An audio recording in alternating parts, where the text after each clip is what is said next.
वो जो बनी देश की सुर्खियां, अंदाज ऐसा जिसे अब तक न देखा न सुना। देश की प्रमुख खबरें और उनका विश्लेषण, सिर्फ खबर ही नहीं, खबर के अंदर की खबर। सिकंदरपुर डाक बंगला के सभागार में इनकलाबी नौजवान सभा बलिया द्वारा छात्र युवा रोजगार अधिकार सम्मेलन किया गया।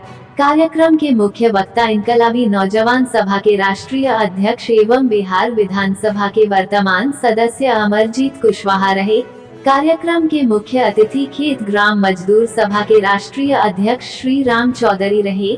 छात्र युवा रोजगार अधिकार सम्मेलन में वर्तमान सरकार के खिलाफ बेरोजगारी, महंगाई, शिक्षा, स्वास्थ्य और भ्रष्टाचार के खिलाफ जमकर चर्चा हुई। कार्यक्रम के दौरान आयोजक समिति एवं मुख्य वक्ता अमरजीत कुशवाहा तथा मुख्य अतिथि श्री राम चौधरी ने क्या कहा, आइए देखते हैं पूरी रिपोर्ट। इसलिए हम लोग इसे बैनर तले नारा भी दिए हैं कि आंकड़े में मत उलझाओ, रोजगार कहाँ है इसको बतलाइए। इस सवाल पर हम लोग पूरे प्रदेश में इस आंदोलन को उस बैनर कि छात्र रोजगार ये सम्मेलन हुआ।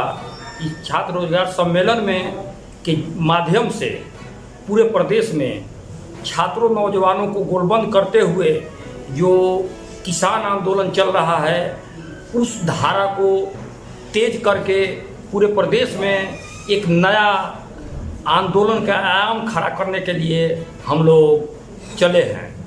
मैं आपसे बताना चाहता हूं कि हमने गाजीपुर बॉर्डर पर 10 दिन के बाद कल मैं आया और गाजीपुर बॉर्डर से जो हम लोग सिंघू बॉर्डर के जो सम्मेलन हुआ उसका मैं प्रतिनिधि था बलिया से, और उसमें प्रतिनिधि था और वहां से ऐलान किया गया कि 5 सितंबर को जो मुजफ्फरनगर में होने जा रहा है किसान आंदोलन, ये उत्तर प्रदेश के दिशा और दशा को तय करेगा कि उत्तर प्रदेश में ये योगी सरकार से कैसे जनता और पूरा प्रदेश निपटेगी। ये किसानों का सवाल नहीं है, छात्र नौजवानों की सवाल को उठाते हुए पूरे देश की आज़ादी का ये सवाल बनाया जाएगा।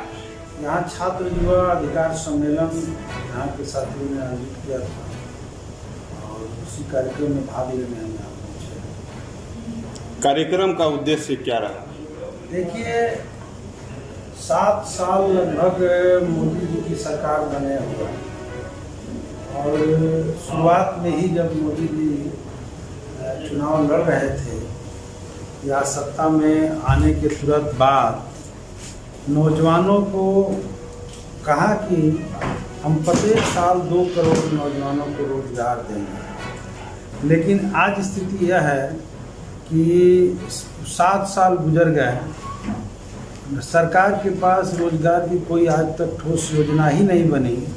ये हिंदुस्तान के नौजवानों के साथ मोदी सरकार का विश्वासघात है और इसके खिलाफ पूरे हिंदुस्तान में नौजवानों का आक्रोश बढ़ रहा है।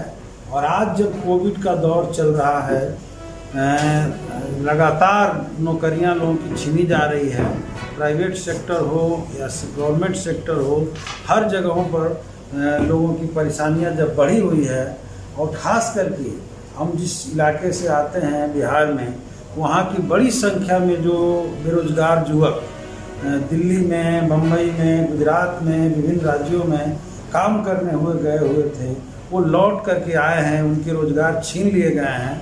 तो उनके अंदर एक छटपटाहट और बेचैनी है कि हमें काम मिलना चाहिए, हमें जॉब मिलना चाहिए। ऐसे में सरकार को जो करना चाहिए, अस्थाई जॉब दे करके, तत्कालिक जॉब दे करके उन नौजवानों की ज़िंदगी की जो ज़रूरत है उसे पूरा करना, बजाय इसके सरकारें लगातार केवल झूठी वादे कर रही है।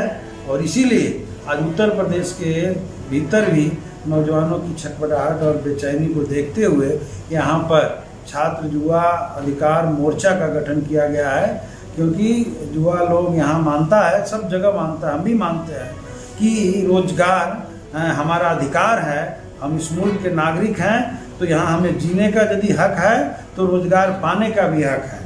और इसलिए सरकार हमें रोजगार दे। उत्तर प्रदेश के अंदर 25 लाख रिक्त पद हैं, उस पर बहाली करे और भी विभिन्न रोजगार का जो सृजन करने की ज़रूरत है सृजन करे, यहाँ के लोगों को काम दे और पूरे देश के भीतर भी जितने रोजगार की ज़रूरत है लोगों को काम दे ताकि नौजवानों की और मजदूरों की ज़िंदगी खुशहाल बनाया जा सके। केवल किसानों के ही नहीं बल्कि सारे समाज तबाह है।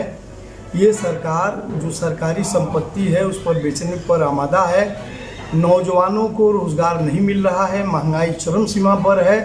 इसलिए सब एक साथ किसानों के आंदोलन के साथ सारे लोग एक साथ होके भारत के सभी लोग इस सरकार के तानाशाही रवैया के खिलाफ 25 सितंबर को सड़क पर उतरे और भारत बंद का ऐलान। जो 25 सितंबर को पूरे भारत बंद का ऐलान किया गया है किसानों की तरफ से, तो चूंकि आप सिकंदरपुर विधानसभा में राजनीति आप करते हैं, तो सिकंदरपुर विधानसभा में कार्यक्रम को लेकर क्या तैयारी रहेगी? ना, कार्यक्रम को लेकर अभी हम लोग जस्ट लौटे हैं।